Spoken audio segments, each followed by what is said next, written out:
Por exemplo, Adão e Eva, eles devem ter vivido numa bolha. O fato é o seguinte, eles geraram 2 filhos, Caim e Abel. Caim matou Abel. Aí Caim foi expulso do paraíso. Saiu para uma cidade chamada Nod, que era uma cidade já, uma civilização super estruturada, e casou com uma mulher e teve muitos filhos. E a Bíblia não está nem aí para te explicar como é que isso aconteceu. Como é que a cidade já estava lá? Já estava lá. Se Adão e Eva tinham acabado de aparecer, ou se tinham aparecido, de onde já estava lá? Como, por exemplo, no capítulo 6, outra vez, antes dos Benai Elohim descerem e possuírem as filhas dos homens e gerarem os Nefilim, e que se tornaram gigantes, seres desproporcionais, que estão sendo achados há muitos anos, e a arqueologia encobre. Todos os mitos dos povos contam a mesma história.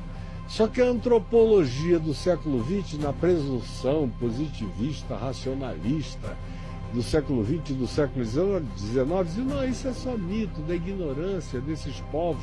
Eles inventaram, agora, não se comunicaram e inventaram tudo, coisas absolutamente iguais, sem Pangeia, já separados por oceanos intransponíveis, contaram as mesmas histórias, idênticas. O texto de Gênesis diz que eles corromperam toda criatura que rastejava sobre a face da terra, fizeram todos os experimentos possíveis na terra, no mar, onde quer que eles tenham encontrado criaturas vivas, eles as desconfiguraram. Aí é onde o livro de Enoque, que devia estar na nossa Bíblia, mas não está, foi uma decisão lá do imperador Constantino deixar de fora. Você vai ver a mesma história com detalhes, que eles trouxeram essas tecnologias que eram entendidas pelos povos antigos como magias, e que eles evocaram para si o lugar de adoração de deuses.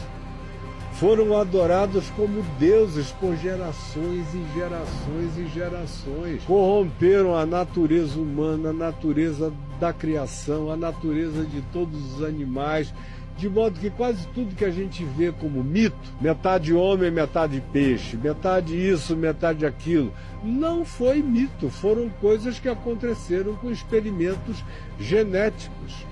O dilúvio está explicitamente dito que não tinha mais saída. Se a humanidade, ou o que tinha restado da humanidade, continuasse daquele jeito, tinha acabado tudo há muito tempo atrás. O dilúvio foi um resetting, para ver se a gente rehumanizava o planeta e recomeçava de novo.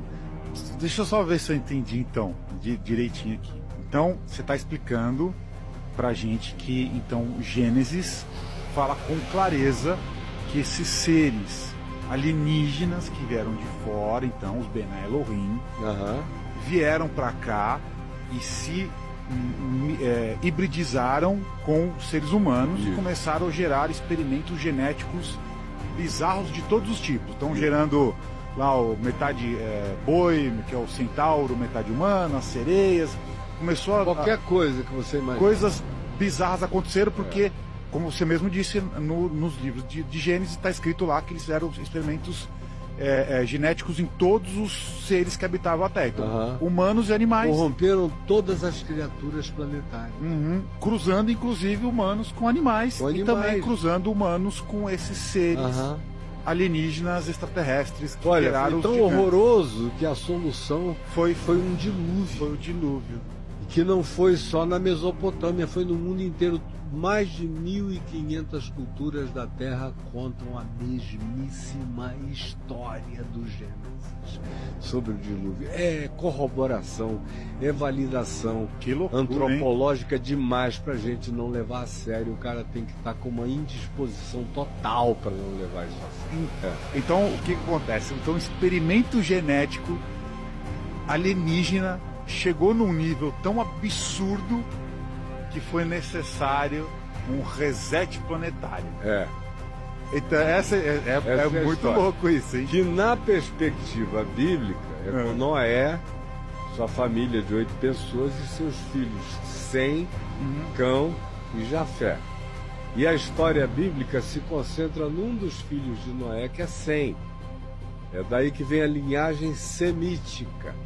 Por isso os livros de Gênesis, logo depois do dilúvio, que termina na narrativa de páginas do Gênesis, no capítulo 7 para o capítulo 8, aí, logo depois, apesar disso tudo, a humanidade continua muito doida. Aí vem a Torre de Babel, aquela divisão das línguas, a divisão geodésica da Terra, e em seguida vem Abraão, que nasce lá na Mesopotâmia, no meio da epopeia de Gilgamesh, que conta a mesmíssima história de Noé, na Mesopotâmia, que tem a história dos Anunnakis, que é um outro nome para os Benai Elohim, para os vigilantes.